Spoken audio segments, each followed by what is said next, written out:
So we have an international consortium, 1954, who were now in charge of the oil of Iran.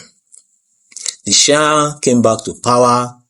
The Shah now had a secret police, the Savak, and the secret police was charged with, dismantling opposition voices and all that. And that was the situation. Those who were opposing the Shah were dealt with. Those who were opposing Western influences in Iran were dealt with, And then the Shah now brought about some reforms of his own. He now brought about the white revolution, and he now brought about some reforms, land reforms, and all those reforms. Meanwhile, in Iran, there was Ruhollah Khomeini.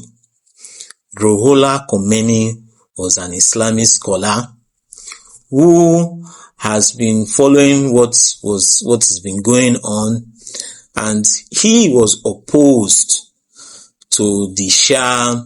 He was opposed to Western influences, and he was an Islamic scholar, an Islamic teacher, and he was preaching about the return that Iran should be a theocracy that was governed by the clergy, by Islamic scholars, and it should not be ruled by a monarch, and it should not be influenced by the West. So that white revolution policy that was brought by the monarch, the Shah, had a lot of, although it had good intentions, it had a lot of problem in its implementation. And so the opposing voices, which in this case is the Islamic scholar Khomeini, was opposed to that. And he used his voice, he used his sermons and all that to push the message against the Shah and all that. And what now happened? Those opposition to the Shah was now building up, At the point, the Ruhollah Khomeini was sent on exile. Initially, the Shah, he was arrested, and the monarch wanted to even eliminate him or execute him, but they pleaded, and they wanted to put him on extended imprisonment, so they pleaded, and he was sent on exile. He was sent on exile to a neighboring country, and subsequently he went to Paris. Then, in 1979, there were now a lot of, when Ruhollah Khomeini went to Paris, he built a lot of influences, and all that. And so the Shah was losing favor. The Islamic Revolution now started to build up in 1979. So that in January 1979, the Shah, the monarch, left Iran, for Egypt. Ruhollah Khomeini came back in February 1979, and thus began the Islamic Revolution. Initially, the Western powers, they didn't know that Ruhollah Khomeini was going to implement a strict Islamic regime. They thought that, he's popular, he will come in, make some reforms, but they thought that he was still going to play ball as the Shah was. But they were mistaken, because when Ruhollah Khomeini came back and he became the supreme leader, he became Ayatollah Ruhollah Khomeini. He became the supreme leader of Iran, and he declared the Islamic Republic of Iran. Now, before this, this one was in 1979. Israel as a nation was established in 1948. And Iran, under the Shah, Mohammad Reza Shah, they were one of the first countries to recognize Israel as a state. So the funny thing is that there was a point where Iran and Israel were cool. When Iran was under a monarch, the monarch saw that Israel, they didn't see Israel as a threat. They saw Israel as an ally. And so Iran de facto recognized Israel as a state. There were diplomatic ties between Israel and Iran in the 1950s. There was a pipeline that was built running from Iran to Israel.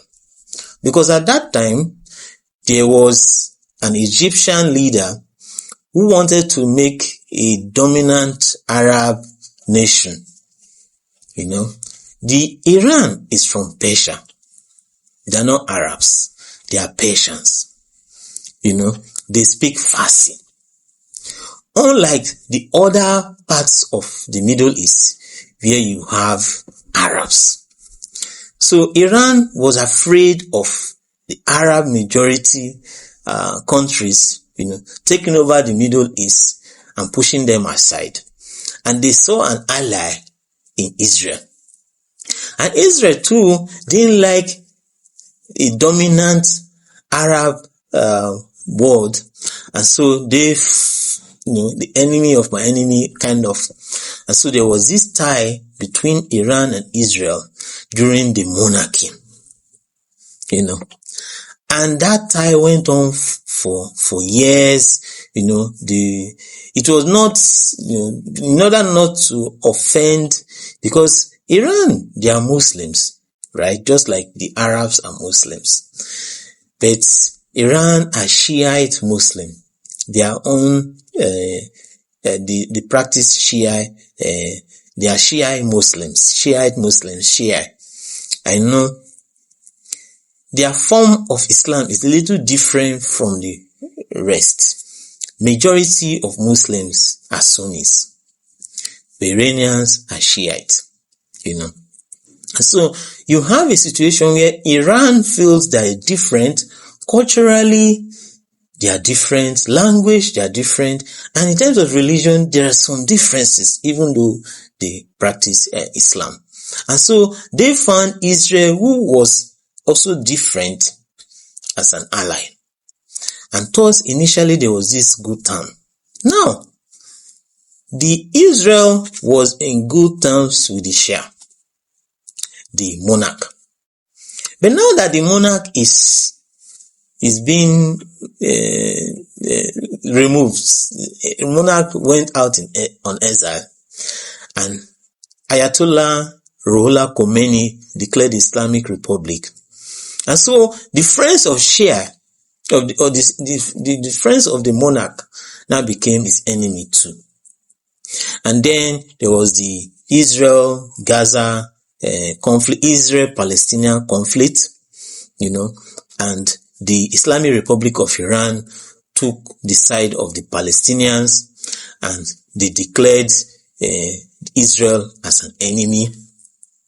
Because America, British, they overthrew the government of Mohammad in 1953, they also saw them as enemies, and because they've been of Western nations, they've been controlling the oil in Iran. So America was seen as the big Satan, while Israel was seen as the small Satan. It was when the Islamic Republic was established in 1979, that ties between Iran and Israel became cut. But interestingly, even when in 1979 there was the Islamic Republic, the ties between Iran and Israel was not completely cut. Because in 1980, there's a Saddam Hussein in Iraq. Saddam Hussein is in Iraq. Iraq is a Sunni majority country. And so the Saddam Hussein declared war on the Shia Iran, So there was this war between Iraq and Iran. that lasted between 1980 and 1988. Israel feared Iraq under Saddam Hussein more than it feared Iran. And so they didn't want a dominant Saddam Hussein. So Israel supported Iran in the Iraq-Iran war. And so Israel supplied weapons to Iran so that they can use it to fight Saddam Hussein of Iraq. So during those 8-year war, there were ties between Israel and Iran. And the war ended in 1988 when there was a stalemate. There was no clear winner. There was no clear vanquished. And so you now have a stalemate, and the Iran-Iraq war ended. And Ayatollah Ruhollah Khomeini now died a year later in 1989, and was now succeeded by Ayatollah Ali Khamenei, who is now the Ayatollah in charge, who is the supreme leader of Iran today. So we see that there was a time Iran and Israel had close ties. And then things went south. In the Iran-Iraq war, Iraq-Iran war, Israel supported Iran. Now after that war ended, Iran felt they were really devastated by that Iran-Iraq war. And Iran didn't want to fight another direct conflict. And so came the policy of axis of resistance.